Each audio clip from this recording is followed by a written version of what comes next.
Once upon a time, there was an empty field on the edge of town. It had a few rundown buildings and groundhogs. But one man, Dr. Jerry Falwell, saw in this barrenness the potential for a thriving football program. It's our plan to have our athletic program comparable to USC, to Notre Dame, to Alabama, to anybody in time. One day, he was overlooking this vacant terrain with U.S. Naval Academy assistant coach Rock Royer, explaining his vision. Rock's son Timothy was there and remembers this moment. They could see it. It was really crazy. My dad would be like, yeah, we're gonna put the practice field there, then we'll have a stadium over here. And Jerry's like, and then we'll have this here and this here. And I'm a little kid, I can't see that. All I see is what's in front of me, and what's in front of me doesn't make any sense. When God gives a man a vision, making sense is not a requirement.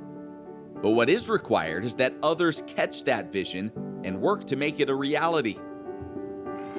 Rock Royer would be the first to capture the dream, and Liberty football's journey began.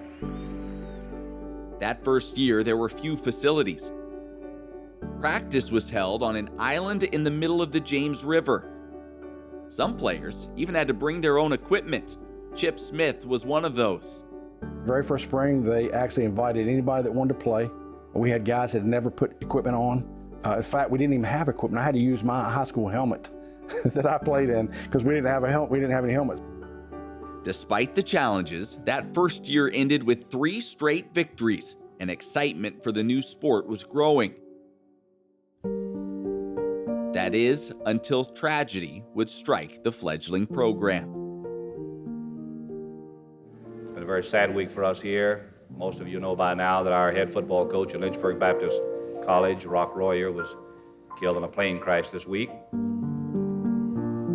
That morning, I had devotions with him on the island, and I took him to the airport where he flew a private plane. That he was a pilot, flew the plane to Louisiana and into a storm and got killed. In the wake of the tragedy, Liberty would turn to John Cartwright, a seminary student who had been working on Royer's staff.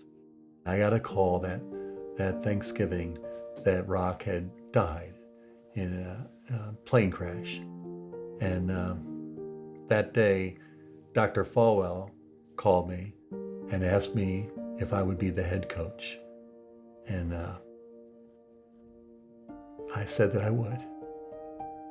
The heartbreaking news shook the campus, but it would not deter the mission. John Cartwright had played quarterback at the U.S. Naval Academy, broke a number of Roger Staubach's records. Not only was he a knowledgeable coach, he was passionate about the mission of Liberty football.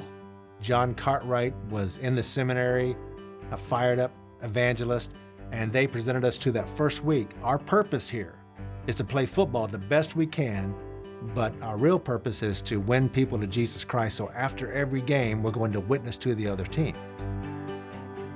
In his first year, Cartwright would lead the team to its first winning season with a 5-4 record. Then in 1975, Liberty sports teams got a new look. The school colors had been green and yellow in honor of Dr. Falwell's favorite team, the Green Bay Packers. But when Lynchburg Baptist College was renamed to Liberty Baptist College, the school colors were changed to red, white, and blue. In 1977, John Cartwright would finish seminary and move to Philadelphia to start a church. Tom Dowling was selected as Liberty's 3rd head football coach. Under Coach Dowling's leadership, the program achieved many firsts. In 1979, tight end Steve Kearns was drafted by the British Columbia Lions of the Canadian Football League, becoming the first Liberty player in the professional ranks. The next year saw continued success. Glenn Inverso signed a free agent contract with the New York Jets to become the first Flame in the National Football League. The Flames joined the NCAA Division II as an associate member, and the program defeated its first NCAA Division I opponent, defeating Morehead State 23-20. Liberty football was on the rise.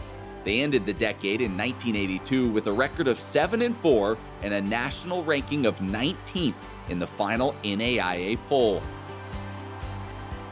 From nothing to a national ranking, Liberty football's first decade had set the table for a promising future.